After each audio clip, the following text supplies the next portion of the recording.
Okay, here we are going to discuss error in the quantities which are raised to a power. Let us take the first example here. We are doing this part in two steps. The first condition, we are taking a value a raised to the power n and the result is x. So if there is error in a, there will be error in x also, but we are going to find out the value of relative error in a bit different way. So for that, the knowledge of differentiation is required.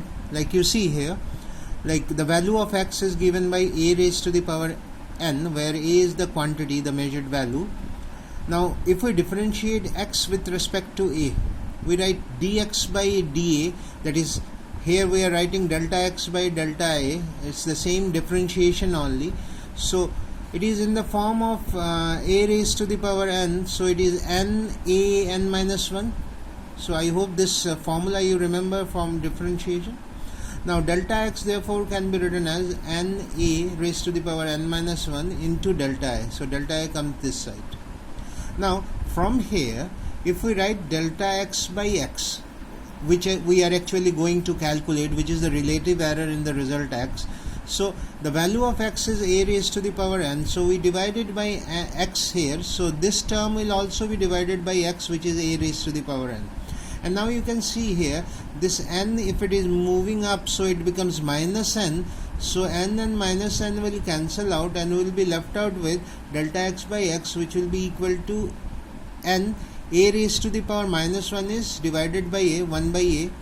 So delta a by a. So delta x by x, which is the relative error in the result, will be given by n times of the relative error in a. So anything raised to the power n, x is equal to a raised to the power n, then the relative error in x will be the n times of the relative error in a. Now let us take a very a complex situation, but of the same manner only, where the value of x is given by a raised to the power l, b raised to the power n, c raised to the power divided by c raised to the power n. Now we have seen in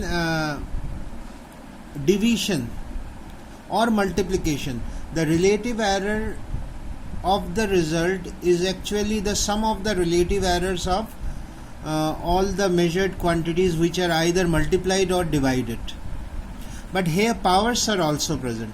So we have seen that for power the n comes here, so n delta a by a. For this one also, therefore, according to what we have derived earlier, we can therefore write l raised to l into a raised to the power l was there, so it is l into delta a by a plus multiplication may we will be considering plus m into delta b by b. For division also it is plus n into delta c by c. So the relative error in x, where x is written as a raised to the power l, b raised to the power n divided by c raised to the power n. So the relative error in x, delta x by x, will be l into delta a by a plus m into delta b by b plus n into delta c by c. So this was an example. You need to understand that, and this is very, very important. You have to be using this formula in numericals also. So I think I am clear, because all the videos we have discussed many things like error during addition, then subtraction, then multiplication, division, and in terms of powers. So 5 examples and conditions we have already discussed for error.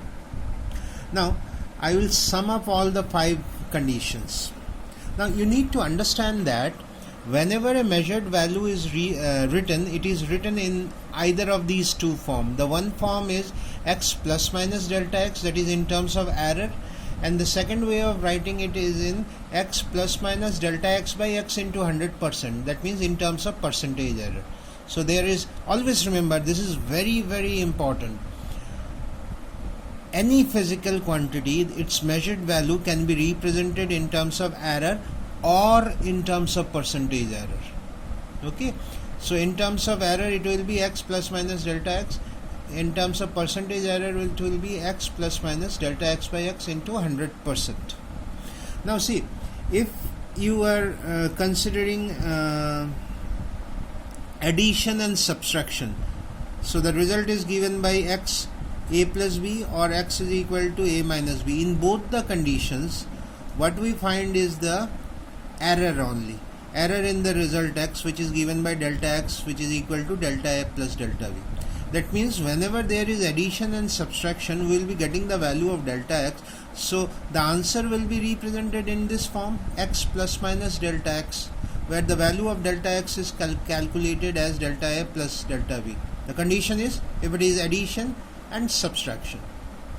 For multiplication and division, what we find is the relative error, delta x by x. So that means this form will be chosen. Suppose you have to represent the multiplication of two measured values, so you will represent it in terms of percentage error, because the value of delta x by x is known this time. Okay. Now again, if the value of x is given by in terms of powers of some measured values, then also we will find the relative error. That means the second option will be there. That means the result will be written in this form in terms of percentage error. So during addition and subtraction, the result will be represented in terms of error. During multiplication, division and in terms of power, the result will be represented in terms of percentage error. I will further show you, give some examples in which in terms of error it can be then converted into percentage error, and if it is in terms of percentage error, then it can be converted into errors. But you should remember that addition and subtraction, the first option is there. You can change it to this one later on, but you have to write it in this form in terms of errors. Multiplication, division and in terms of power, you have to first write it in terms of percentage error. I hope this is very clear to you. Any doubt, you can post me the doubts.